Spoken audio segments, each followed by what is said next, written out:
Welcome to Deep Americana. Today on Deep Americana, I'll be interviewing Lance and Jessie about their relationship, LGBTQ matters, what it's like to be LGBTQ,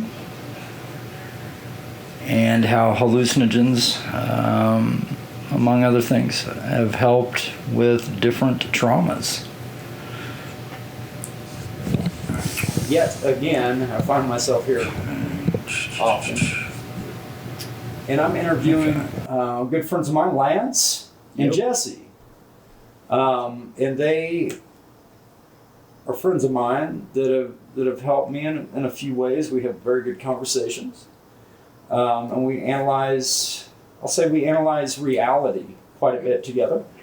And we analyze sexuality in a lot of different ways. We analyze states of being, so on and so forth. So what you might think is we're these magic fucking Tibetan Dorji deities floating around, but no, we're just human beings, just like you.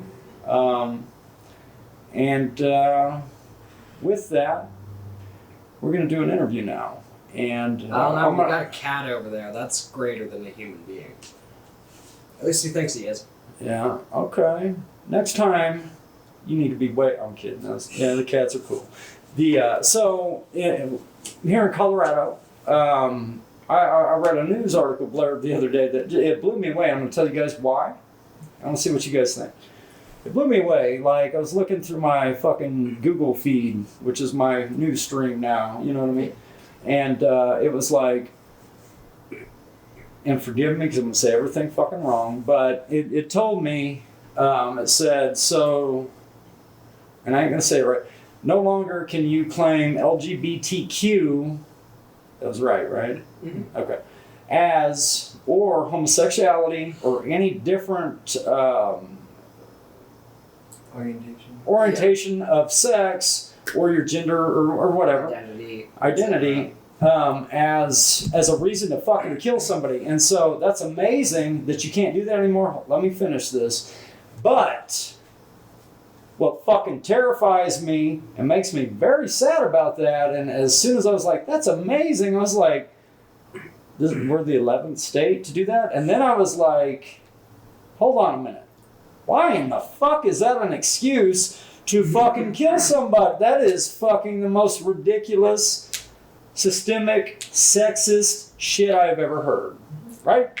Okay. So, that is routinely referred to as the gay panic defense or the trans panic defense. What the fuck is that?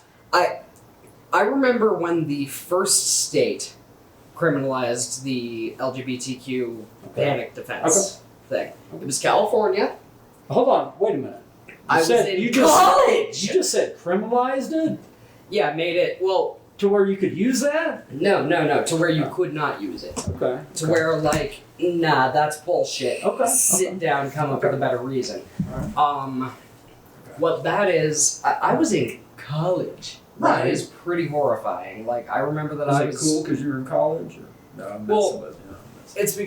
Like, I was already going through my own transition at that point, and I looked into it, and I'm like...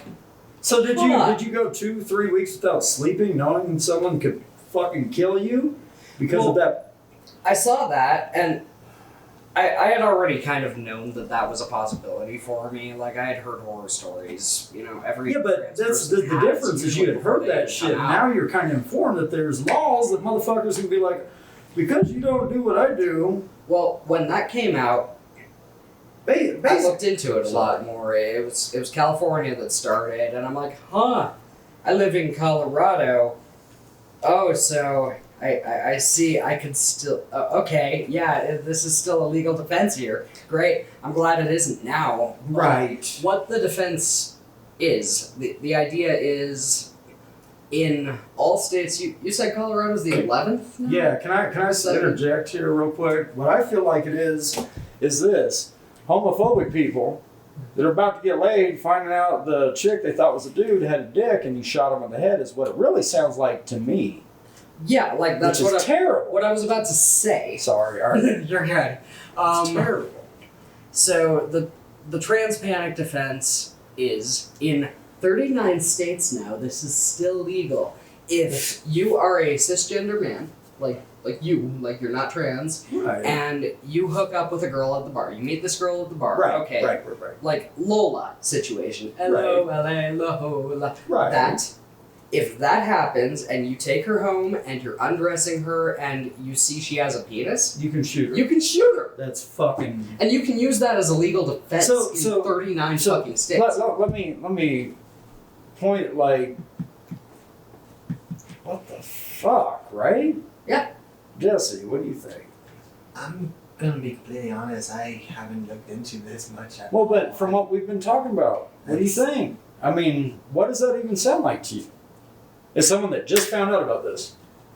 Crazy, but I grew up in the deep south. That was Right. kind of the expectation. for me. Right. But just because it is doesn't mean it's good. Yeah, it doesn't mean it's good. That's absurd.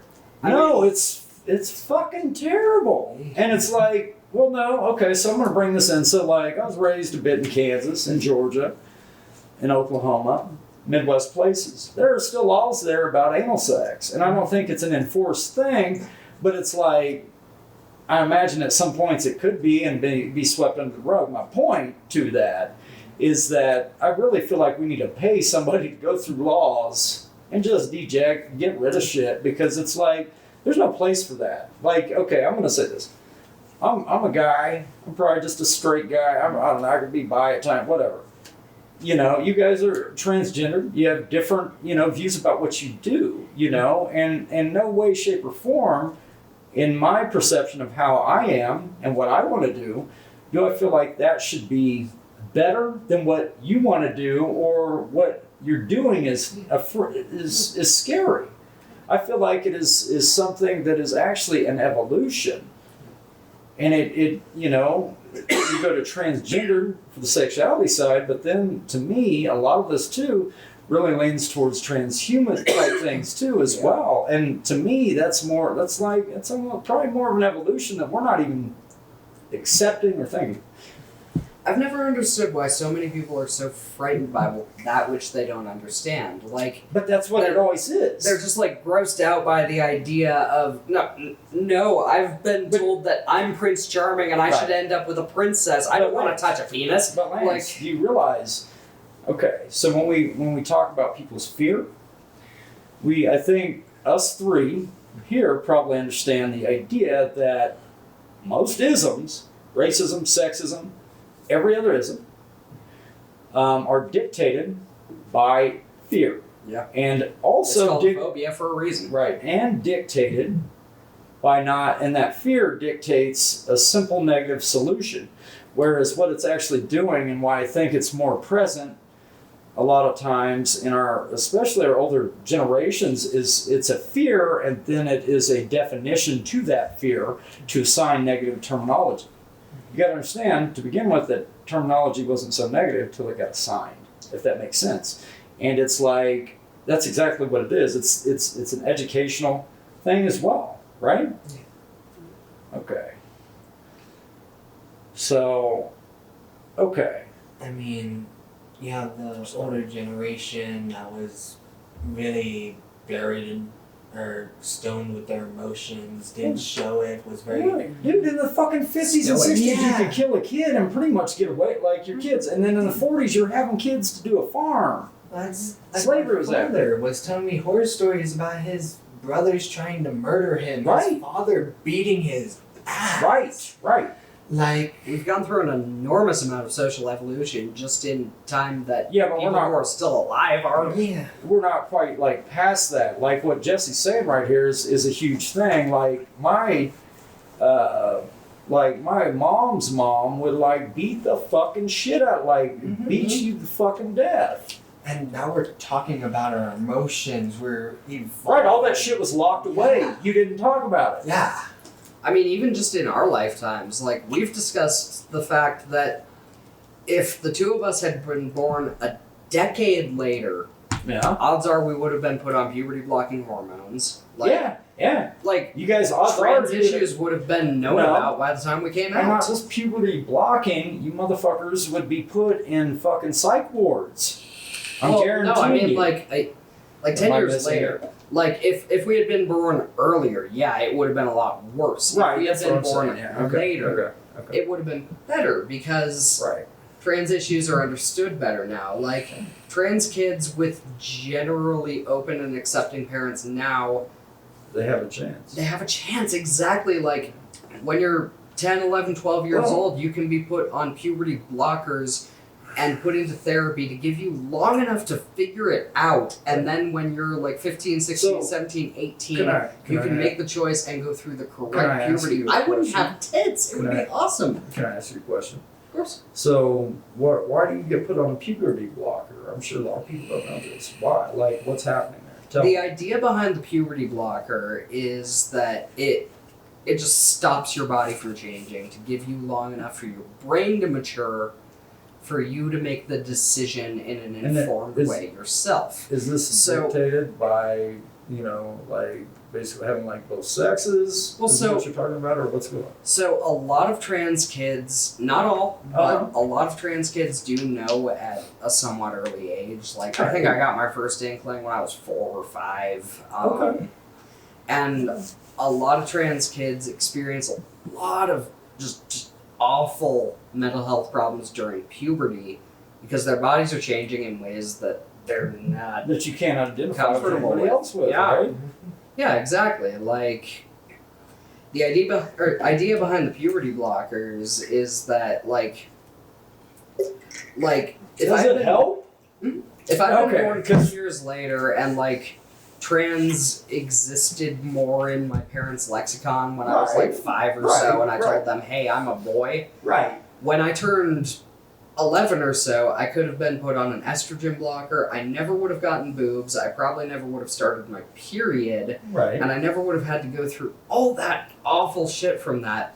By the time I was like 16, 17, 18, and I was still saying, nah, I'm still serious about that. Right. They could put me on testosterone at that point. I'd probably get a growth spurt in terms of height. I'd be taller than I am now. I wouldn't have dysphoria about that.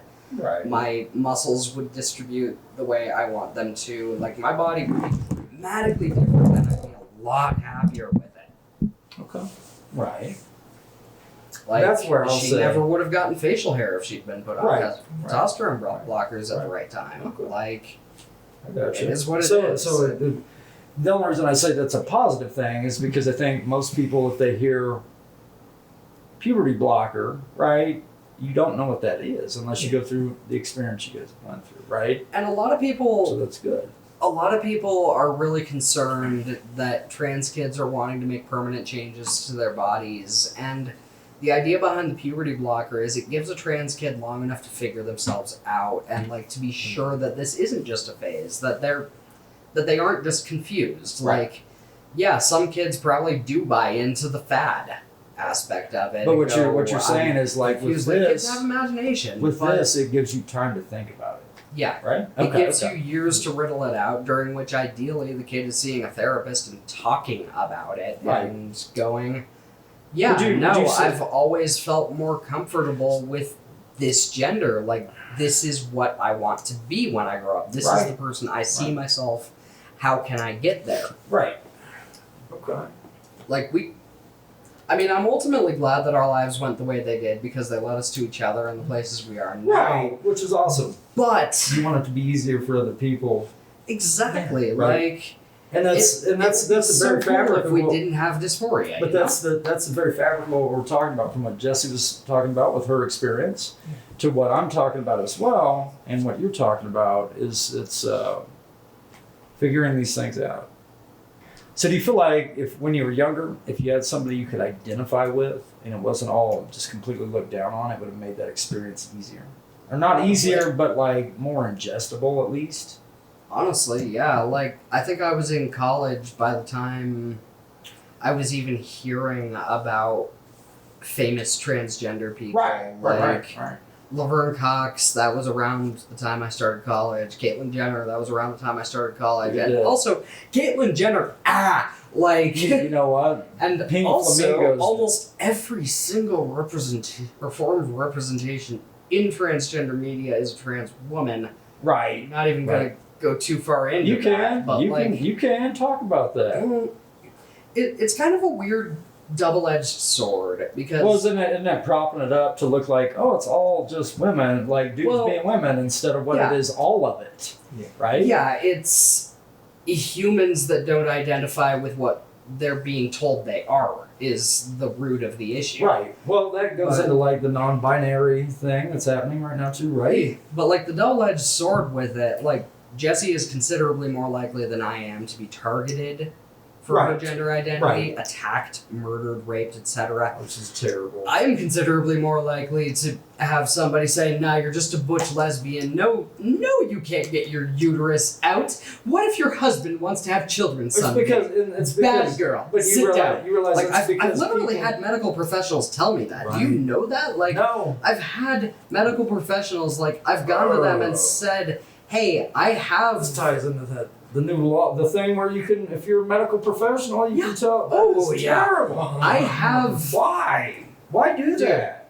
I have fucking, like, OBGYN issues that I need to get fixed. Okay. I am terrified of addressing those. The last 2 times that I went to a doctor, like a gynecologist kind of doctor, and got the exam and put myself through the mental and physical hardship of that, because it's also excruciatingly painful. Like, it's not just mentally dysphoric for me to have that kind of exam. It feels like I'm being stabbed. Like, that's one of the issues. Like, I need to get this fixed. I'm terrified to get it fixed. Well, last 2 times I went to ask about getting it fixed, I said, "Can I please just get my hysterectomy done? I don't want this stuff anyway." And they said, "No, you're young. You are." Wait a minute, so they won't let you do a hysterectomy? No. You still have the possibility of being fertile. So, if you want to have this hysterectomy, we will approve it if you can get your husband to sign off on it. Are you fucking kidding? husband? I have a girlfriend. Yeah, Like, hold on. Are you kidding? No, you're not kidding. That's. I am that not is- kidding. this is your body. I have heard the exact words. Your future husband might want children, so it would be unethical for us to approve this. So let's bring this back around. So this. I want the damn thing out. Right, but this delves never into gonna another use it. situation. So if you're a woman who's happy being a woman and you want a hysterectomy just because you like to fuck or something. Yeah, you want your tubes tied or Well, whatever. they Plenty won't- of cis women have had that issue too. Will they let a normal or not? I'm sorry, Cis. it's bad, a cis woman. Cisgender. Will they let someone like that? Not often. That's insane They'll too. usually require some kind of So you know what agreement you from know what this another partner. what this tells us Stupid. is Jesus. That's terrible. Yeah. So a woman. Yeah, and now Or- Trump has gone and buttfucked the whole situation by saying, "Hey, healthcare providers can also like can discriminate. gay wedding cake kind of discrimination level thing against trans people." Which is Like, healthcare providers or insurance agencies can just straight up say, "No, that's icky to me. I don't want to cover it." which and is we're up shit creek without a paddle. which is the most asinine fucking thing ever, because if you're gonna get into fucking healthcare, you're doing it to help people. That's part of the problem in our What about culture the right now. Hippocratic Oath? Does that not mean anything? No, anymore? dude, that's part of the problem right now is that we are the have-nots thing is getting way bigger. Mm-hmm. You know, when I was a kid, I went to the doctor. I generally believe it's because they wanted to help you. Now it's more of you're getting paid bank. There's this insurance. Like if you've ever talked to a pharmaceutical rep, how the medical industry works Different is disgusting. doctors' offices will Well, no. push different drugs. Well, based check this on out. The which is pharmaceutical giving them rep comes money. in there and says, "All right, you guys have sold enough of our meds, or we want If you to can sell our more meds. Cymbalta, we'll give you a bonus. We're going to give you a bonus, a steak dinner." It's a huge racket. You is get a what it pizza is. party if your class does the best on And so the- what that dictates is that standardized it's test. not necessarily based around helping each other. That's what we've lost throughout the COVID, through the protesting, through the fucking Epstein molestation shit that we don't want to fucking open up. What we have lost is the idea of community and giving a fuck about each other. Yeah. Just like earlier when we were all hanging out and I said, why I really love you guys? is because you guys give a shit. Mhm. You know, it's just like me and my roommate. We give a shit.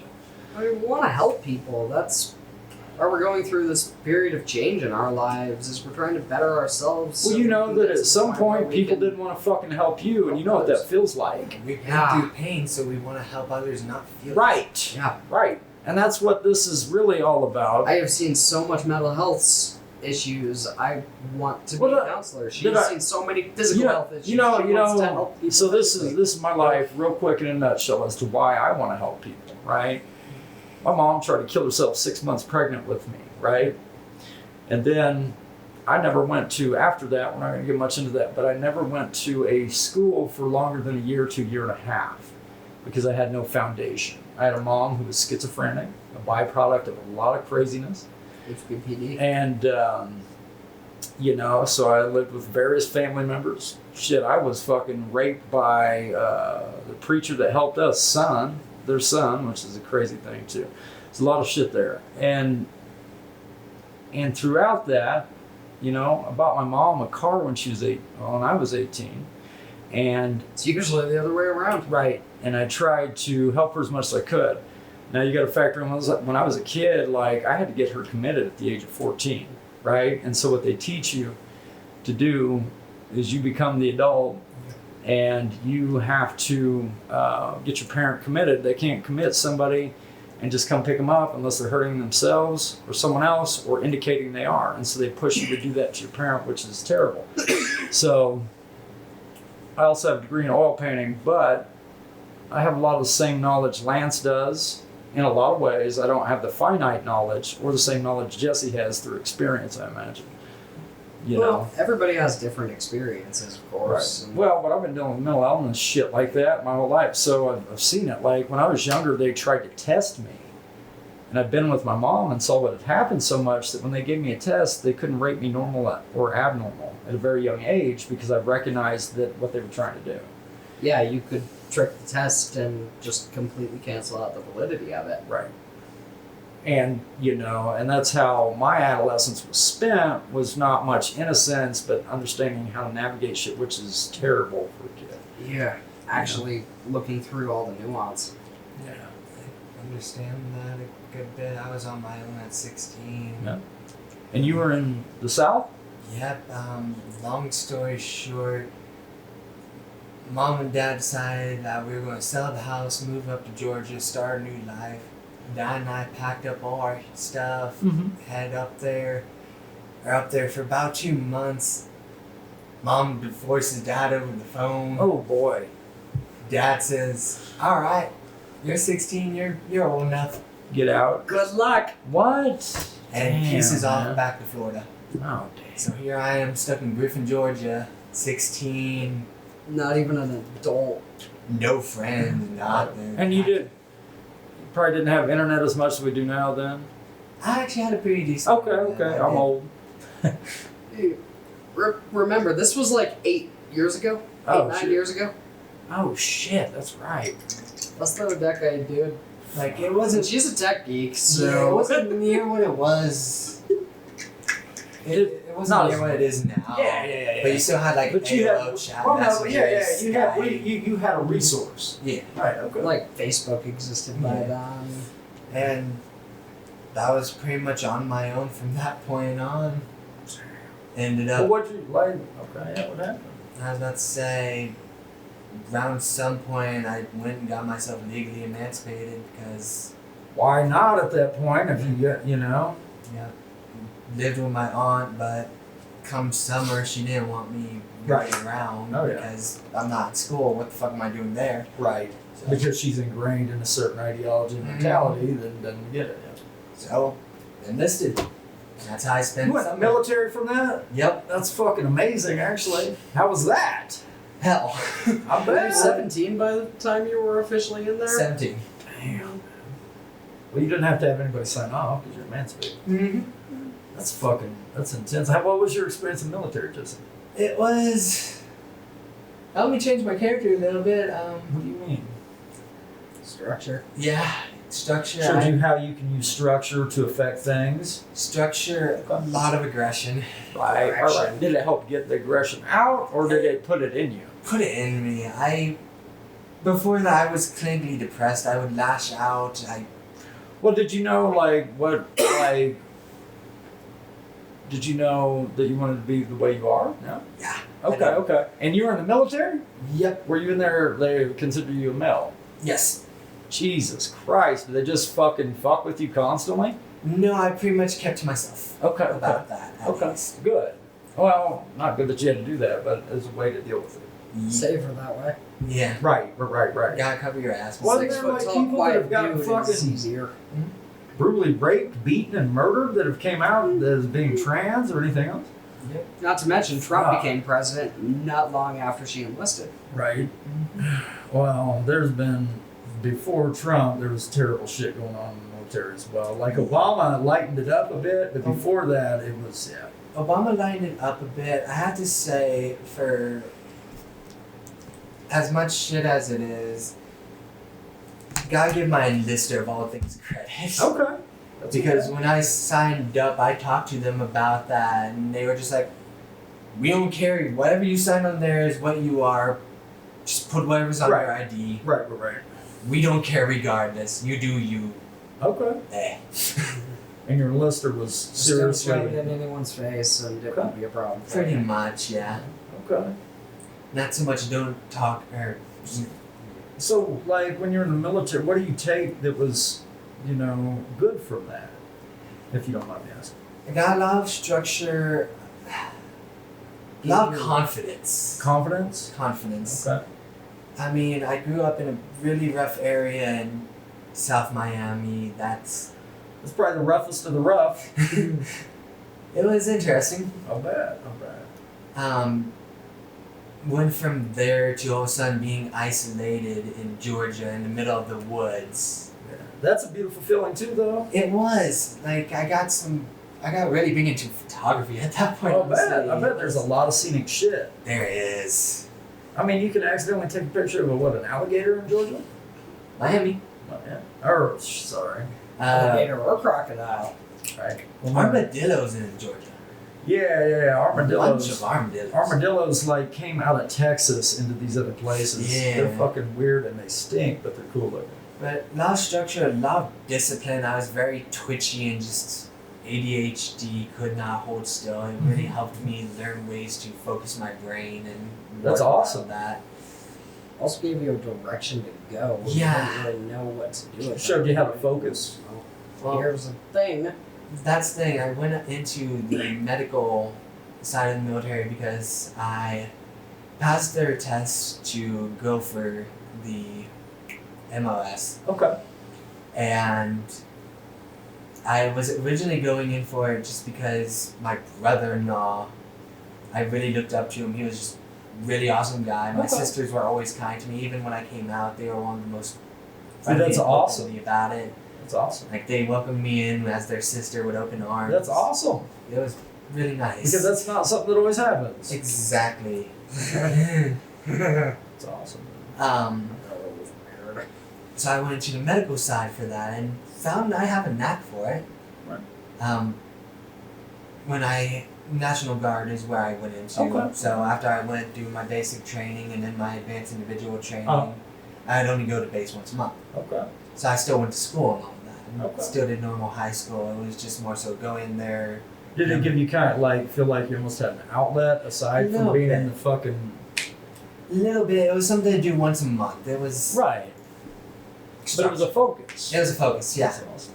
And I'm not gonna lie, it was interesting. I didn't really do anything about it at school. I didn't make it known. Right. Well, I imagine there's probably tons of fear behind doing that in public, certain areas, especially what year time period was this? I graduated high school in 2015. Okay. So 2014, 13 range. But another thing is, I was also out as trans freshman year of high school. Okay. So you were up front with that. Mm-hmm. Okay. So kind of. Well, what happened there when you did that? Were people like, fuck you, or?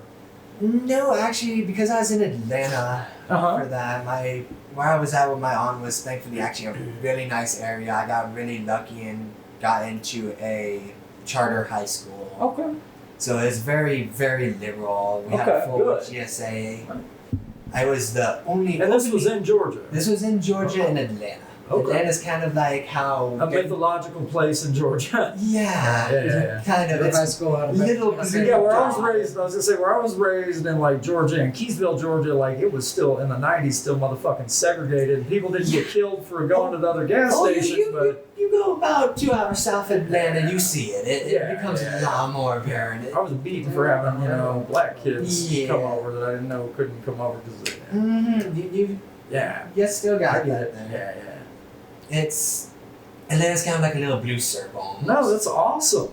That's really awesome because that's like too often do I hear people talk about like the South, and there's a lot of racist shit there and a lot of bigotry and sexism, but there are good fucking things there too. Yeah.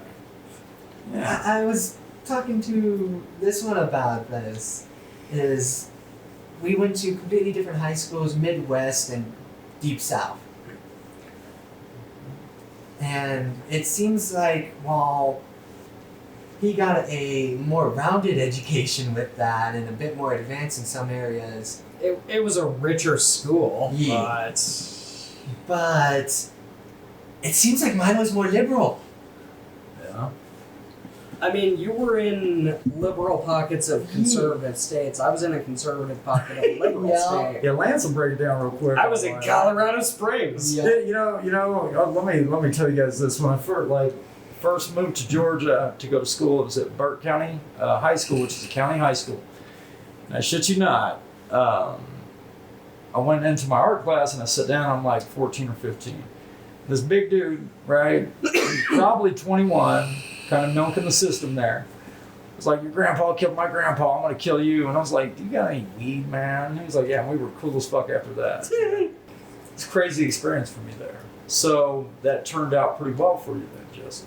It's caused some personality issues that I've worked on. Right. Like, Probably prevented a few too. yeah, probably. Like for example, I wasn't actually able to even physically cry until I first started HRT. I understand that. So it gave you something to actually care about and understand, try to start understanding emotion. Yeah. That's valuable. That's very valuable. So, it pros and cons, you know? What? So okay. So Toughened you up a lot, gave you a lot of. we can leave the subject, but I want to ask you. So you found some positive, right? And you want that positive to grow, right? And be more positive and not have so much negative. Correct. Right. It would be amazing. Heal the trauma, reinforce the good shit. So I remember Lance and you, Jesse, telling me about an experience that you had with hallucinogens. We've had it twice now. Which is very beautiful. I'll let you guys elaborate to that. But so let's talk about this for a second. Lead into that. Is that do you guys feel like through like hallucinogenics and things of that nature, it's easier to work through trauma with that? So I mean, some chemicals can go better for different things than others, but in general, I find that stepping into a different headspace Right, to process. allows you to process better. You can get kind of, it's almost a third party perspective. Like, you're still you, but you're a significantly different part of you. Well, it's such a And thus you can look at like the regular you's problems a different way. if you do that when you take hallucinogens, and I think very much that it is a thing to work through trauma 100%. Yeah. Yeah, I think that the right chemicals can very much be a healing tool. Like, regardless of whether it's something that is legal or not, that's not the important part. Right. Like, people can people can find relief for their headaches from Tylenol. That's awesome. They can find relief from their headaches from CBD. That's awesome. Cool. Both of those things are great. Go for whatever works for you. This is about finding relief for pain that's deeper than that, you know? It's super, like, almost even existential in a way. Fucking ingrained in who you are. Yeah. Like, you get raped when you're a child, like, you might not physically feel that anymore, but you still flinch every time somebody raises their voice to you in a car and you don't understand why. But the only reason you don't physically flinch to that is because you're probably numbed out to all that shit. Yeah. And it's a tool. Sometimes, and sometimes it startles you. Like, sometimes you don't... Sometimes you lose your ego. Yeah. And it's terrifying, but it's good for you, actually. Ego dissolution can be a really valuable tool for that, because you can self-gratifying culture that we live in. Well, you can come back from a state of ego dissolution and not even know that you were battling out a particular problem, and then all of a sudden it's right on your mind. Like, I had a breakthrough a while back, and I came out and was just in this state of processing and worked through some trauma related to medical stuff that I didn't even know was bugging me as much as it was. And cool. I'm glad we worked through it. I didn't know it was bugging me as much as it was. What I don't think a lot of people understand when you start to talk about hallucinogens, right? And especially synthetic ones, that the reason the synthetic ones were made was to deal with, like, alcoholism and trauma. Yeah, from the get-go. I mean, a few synthetic hallucinogens were played around with as, like, chemical warfare along the way, but by and large, a lot of them were thought of as healing tools. Yes, like, if you've read anything by Alexander Shulgin, like his book P-Cal, he genuinely believed that you could cure trauma disorders like PTSD in 2 steps, like hit him with MDMA and then hit him with 2CB. That combination, he believed, in a therapeutic setting, would allow you to first work through and process your traumas in an anxiety-free state, and then later apply what you learned. That's, and that's amazing. It's very sad that we fucking have lost that. He actually did it in underground therapy circles for a while before the compounds were illegal. I know what you just said that I've applied, and it is very therapeutic. It helps very much, helps to work through these things. What do you think, Jesse? I mean, like, especially some of my issues, I've either had to lock away just because it's too much for me to handle.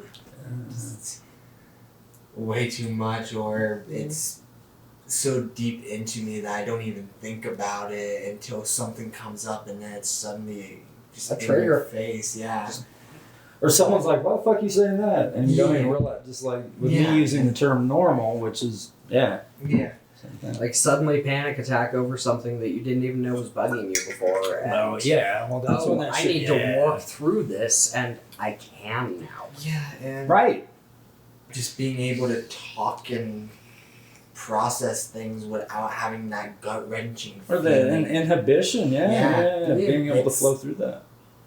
Therapeutic. It lets you feel like a whole new person. It's goddamn beautiful. Mm-hmm. Because I'll say this right now, I don't even think in modern fucking mental science, psychology, that we do that. We don't let people process. We give them fucking Seroquel. Give them Risperidol. Yeah. Try to make not even just no. Yes, but I think it's more dumb down because we look at it as you're so hyperactive. Okay, so how I look at this stuff, I'll break into it for a second, is that so we got most of modern day medicine from shamans in the rainforest, right? Through their gardens, right? And when we first went out and researched shamans, we thought of them as schizophrenic, right? And so how I view this is shamans are accessing information around them, and they have somewhere to appropriate that, right? Mm-hmm. Someone here that's schizophrenic accesses that information, doesn't have somewhere to appropriate it, you're in a mental asylum, or you become Bill Gates. Yeah. Sorry. I mean, who's to say that you're not just accessing a different part of your brain than what most neurotypical people access? Who's to say you're not accessing the collective unconscious completely around you, right? So, like, who's to say that you can't more or less like launch yourself or ascend your consciousness to something greater than what it currently is? We don't know. We don't understand. There isn't enough research. So I think we should push forward into this idea of unity and becoming one within an experience that you are going to tell us about. So it's happened twice now. We have actually been able to replicate it. We were able to spend more time in the state the second time than the first. The first was just like a discovery of it and just goddamn beautiful. We call it like our fusion breakthrough state because, I mean, we've been really invested in this show, Steven Universe, and these characters can actually like fuse together and become this greater, stronger, more powerful form of, like, the two together become this form greater than, like, if the two are fighting together, but then they fuse, they're better than the two. It's very Gestalt. The sum is greater than the whole of its parts. Or the whole is greater than the sum of its parts. It's... Voltron theory. Yeah, it's very beautiful. The first time it happened, like, we were still kind of experimenting with doing chemicals together, but we were finally pretty comfortable together. We'd been living together close to a month at that point, and, you know, she said to me while I was preparing a dose that she wanted to get onto my level, so, okay, let's match, and we did, and kind of like playing with our flow toys. Like, it's really fun to just put on some music and some lights and just let yourself melt and let your ego dissolve while you just go on autopilot and allow your eyes to do the processing for you, you know? And we go into it doing this. We're just together and we're touching each other, and I start to see her skin melting into mine, and then I don't see for a second. And then we are the same person, more or less. Like, we have assumed a single body. So you guys sort kinda of. like morphed? Like, yeah, just like together, like That's cool. like two creatures made of Play-Doh, and It's now actually very smushed beautiful. together, they're Right. one creature made of Play-Doh. And we kind of just spent a minute or two in this, like, shared mind, almost. Like, visually, I saw darkness around me with many orbs of light that I was able to kind of interact with, and I felt like I was talking to her, but it had that echoey quality like a thought does. Like when you've got your inner monologue. So it was kind of like we were just thinking things back and forth at each other. I was just kind of in the black room almost, just floating in there. Almost like a deprivation chamber. Yeah. That's amazing. Yeah, it was almost whole-esque. Like there was a lot of sensory deprivation, but no amnesia to speak of. We came out of it very much aware that we had this shared experience. Well, that's what I was going to say. Everything you guys have told me about it is that, yeah, you guys were basically one entity.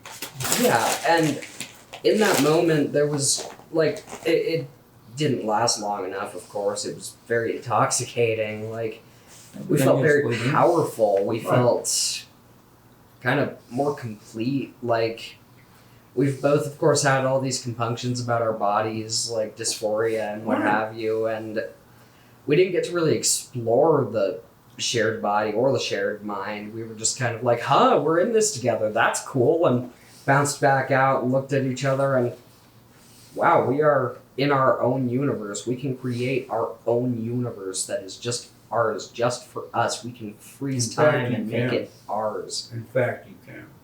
And about a month or so later, we prepare a very similar concoction, and it happens again. Okay. Reproduces the effect, but we're there longer. We kind of know what to expect. and we're able to explore it a little bit more, and it just becomes the ultimate pleasurable experience. It's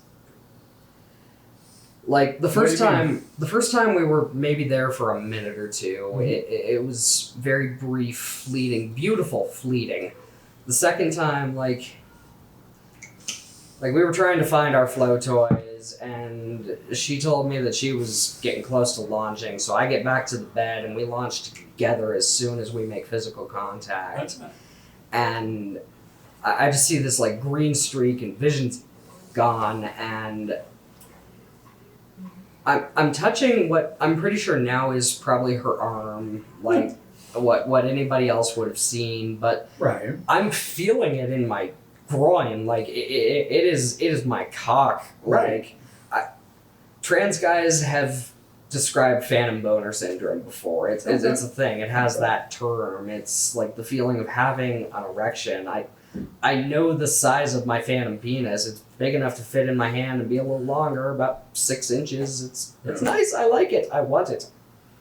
Ours is bigger. Her arm is a lot larger than that. Like a goddamn elephant trunk. It's pretty impressive. They're wrapping around each other and shit. I was very proud to have that as a part of my body for a few minutes, and we were there for about 5 minutes or so, and it just becomes like orgasmic. Like there's a moment about halfway through. So you guys were able to have a psychic orgasm? There's a moment about halfway. About halfway through, she like speaks to me. It's like our souls are fucking, and I'm like, oh my god, that's exactly what this is. And we just continue that, and we peak together really hard, and we come. That's amazing. And like when we come out of it, like we're fully clothed and like whatever. Like it's not like we were actually. It's not like if a sober person was standing there watching, they would think we were fucking, but I guarantee we had the same release of serotonin and oxytocin in our brains that you would get from a regular orgasm. Like, you know how valuable that would be to somebody that fucking was paralyzed from that guy? Oh yeah, like think about that. Just but it's a beautiful thing. It's very good that you guys can chill. And especially feel psychic connection there and a oneness, which is huge. You know what that's called at the base level? It's called community. It's called helping each other. And we discovered really early on that basically in like even without chemicals, we tend to be very in sync. We tend to be on a very similar wavelength, but once we had anything psychedelic, we just sync up, like finish each other's sentence kind of thing. And this was like that to the most extreme level. And for both of us being very emotional creatures and very relationship-oriented people who like want nothing more than to just be loved and cared for and not traumatized by somebody important to us for once. Like, treated fucking different. Like that's pretty much the ultimate experience. I've probably had 5 or 6 psychedelic breakthroughs at this point, and those two blow the others away by leaps and bounds. Just like everything about it is just so beautiful. I can't imagine feeling more powerful and more complete. Okay. I want to say with that, do you have anything you guys would like to add? So I think we're pretty concise. I think that's pretty amazing. I think that if everybody could experience a source or a sense of unity like that, it would make the world a lot better. It'd make a community happen. It would make help and make us give a fuck about each other, wear a fucking mask, and like not be all fucking into some goofy shit. You know? Like I fucking joked to you earlier. Like if just for once a year for 5 minutes, everybody goes and sits down on a chair and just projects their consciousness to this like dark room with the little light balls or whatever, and they think at each other for a minute, because I mean we came out of it like we've only been dating for 5 months now. We've only known each other for 6 months. we know each other more deeply and more intimately than anybody else on the planet. Right. Like, we felt each other's souls in that moment. You guys Like, sure went on long journeys in different dimensions together. hey, like, we might have only been gone for a minute or two, but we saw so much. That's speculative of perception and how you guys went about it, and then it's speculative of what you want to do with that, right? And I think that this is huge. I think all these things are huge that we're talking about, and I think they are beneficial. And I mean, like, it's not like we like saw each other's memories or anything, but we learned each other's love languages. Right. Like, I am a talker, in case you haven't noticed. And I always like have had verbal expressions of love. She's a toucher. She reaches out and like she's always reached out and like grabbed my leg to make sure that I'm okay or something like that. And since our fusion breakthroughs, like, I've touched her a lot more, and she's asked me if I'm okay a lot more, and we've kind of met each other halfway in a lot of places. You know, that's compassion. That's giving a shit about each other. Empathy. It is empathy, and it's, you know, I have a roommate, you know, and me and this dude are pretty straight people, but we have compassion, empathy towards each other because we're both human beings, and regardless of what we've said here today. You guys are fucking human beings. People need to treat as such. Yeah. With that, thank you for joining me, Lance and Jessie. There may be more interviews from Lance and Jessie. You have a good evening. Thank you for listening. And that's a wrap. For me, Jessie, and Lance. Have a good evening.